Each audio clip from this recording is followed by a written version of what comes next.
इरफान, तुम्हारी ये हालत देखकर दिल घबरा जाता है। ना कोई जॉब है, ना एहसास जिम्मेदारी है, और ना ही मुस्तकबिल की कोई फिक्र है।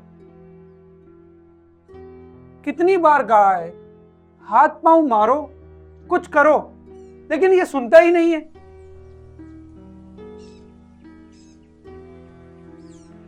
बाबा मैं कोशिश कर तो रहा हूँ। बस बहुत हो गया इरफान, हम थक चुके हैं। अपने मामू के बेटे को देखा है, वो कितना काबिल है। वो भाई भाभी का सर फखर से बुलंद कर दिया उसने।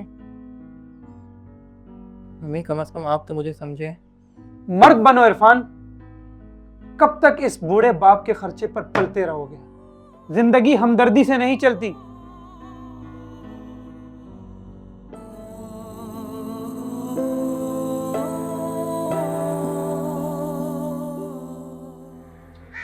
तल्ख अल्फाज जिस्म पर नहीं पड़ते, ये दिल में गड़ जाते हैं और वहां पर बरसों पड़े रहते हैं। अटेंशन क्लास, सबके असाइनमेंट्स की ड्यू डेट आ गई है, तो काइंडली सब अपने असाइनमेंट सबमिट करा दें, ठीक है? जिसको भी कोई इशू है वो सब रिजॉल्व कर सकते हैं, बात कर सकते हैं, क्लास में हम डिस्कस कर सकते हैं अगर क्लास में आपका ध्यान ही तो। Irfan, Irfan, Irfan stand up. इरफान, तुम्हारे नाम हर लिस्ट में नीचे से क्यों आता है? हाजिरी कम, असाइनमेंट्स नहीं है, क्या चल रहा है तुम्हारी लाइफ में? मैम वो थोड़ा घर का वर्क प्रेशर, फैमिली, क्या ये सब एक्सक्यूजेस आपको घर में छोड़ के आने चाहिए। सबके मसले होते हैं, सबकी पर्सनल लाइफ में कोई ना कोई इश्यूज होते हैं, लेकिन ऐसा नहीं कि वो क्लास में लिखे आए और असाइनमेंट्स ना बनाए, अटेंडेंस ना हो उनकी। मैम अपनी तरफ से कुछ भी कोशिश करते हो और वो जो है ना। कोशिश क्या कर रहे हैं आप? मुझे आपकी कोशिश नजर तो नहीं आ रही। दुनिया को नहीं परवाह कि तुम्हारी पर्सनल लाइफ में क्या है, तुम्हारी फैमिली इशूज क्या चल रहे हैं। हम जब प्रोफेशनल लाइफ में आते हैं तो हमें अपनी कारकर्दगी दिखानी होती है, समझे? ग्रो इरफान।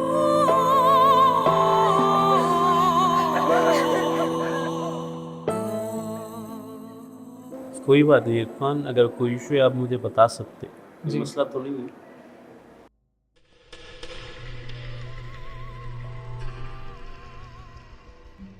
हाँ यार, इरफान का क्या मसला चल रहा है? कुछ दिनों में डिप्रेशन में लग रहा है। इरफान को छोड़ो यार, ये जब से क्लास में आया हमें भी परेशान कर रहा है, खुद भी परेशान रहता है, पूरी क्लास को परेशान किया। अभी क्लास में आपने देखा नहीं क्या हुआ, जाने दो इसको यार। हाँ यार, छोड़ो इसको।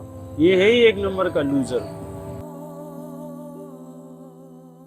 अक्सर लोग समझते हैं कि लड़के के लिए काम, पढ़ाई और घर की जिम्मेदारी ये सब एक साथ निभाना एक आम बात है, लेकिन असल में जो उसके दिल पर बोझ होता है वो कोई नहीं समझता। जब किस्मत साथ ना दे रही हो और आपकी नाकामी पर हंसने वालों की आवाज़ें आपके अंदर गूंज बनकर रह जाएं, तो इंसान खुद से भी नजरें चुराने लगता है। जी वो मुझे इंटरव्यू के आधे से बात करनी। मैं सर को बोलता हूँ, चलिए बुलाते हैं।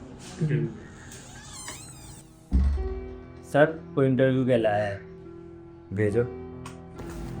वालेकुम अस्सलाम, please have a seat. Thank you. सीखे दिखाएं आप अपनी। जी करी गई थी मेरा।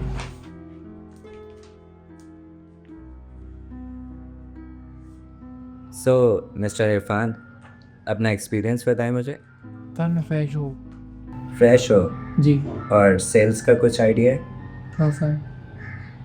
ओके, सो हम आपका कुछ कर नहीं सकते, better luck next time. Sir मुझे एक मौका दे, मैं कर सकता हूँ। नहीं यार, अगली दफ़ा ढंग के बंदे भेजना, देखो तो पहले सीवी।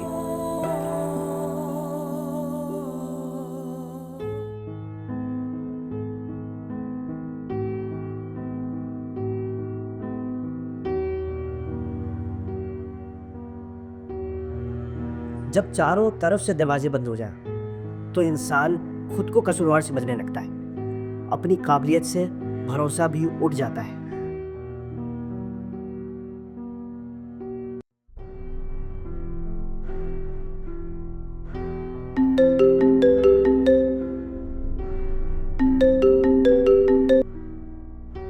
हेलो इरफान, तुमसे कितनी बार कहा है मेरे घर रिश्ता भेजो, रिश्ता भेजो, पर तुम्हें समझ ही नहीं आती है। रिमशा तुम्हें तो पता है मैं जॉब तलाश कर रहा हूँ और रोज़ाना मैं जगह जगह सीवियाँ भेज रहा हूँ। जैसे ही मेरी जॉब लग जाएगी मेरा वादा है मैं आप एक रिश्ता भेजूंगा। मेरे घर वाले मुझ पर कितना दबाव डाले तुम्हें अंदाजा भी है इस बात का। 5-6 साल हो गए हैं और मैं कितने इंतजार करूँ तुम्हारा। मैंने तुम्हें ये बताने के लिए कॉल करी है कि मेरा रिश्ता पक्का हो गया है। अब तुम बैठे रहो अपने घर में जॉब के लिए।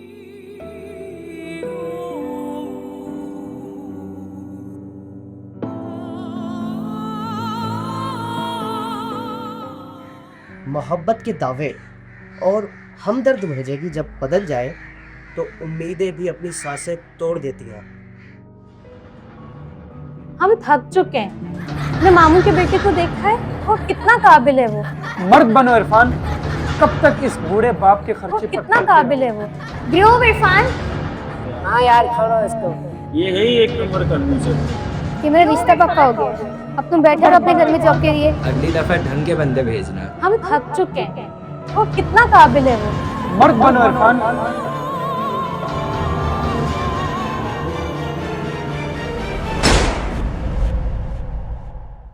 वो लड़का जो हर रोज टूटने के बावजूद जीने की पूरी कोशिश कर रहा था, आज जिंदगी से हार गया। अफसोस कि हमारा मुआशरा लड़कों को मजबूत तो बनाता है लेकिन टूटने की इजाज़त कभी नहीं देता।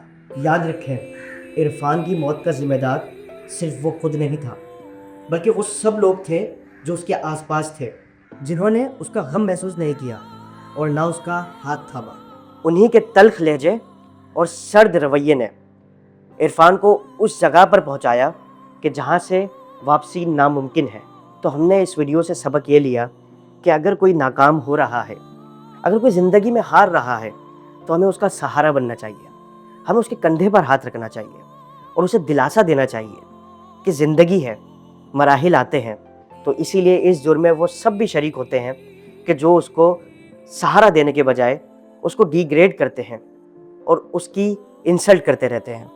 तो हमें चाहिए कि अगर आसपास हमारे कोई ऐसे लोग हैं तो हम उनका सहारा बने और उनकी जानें बचा सकें।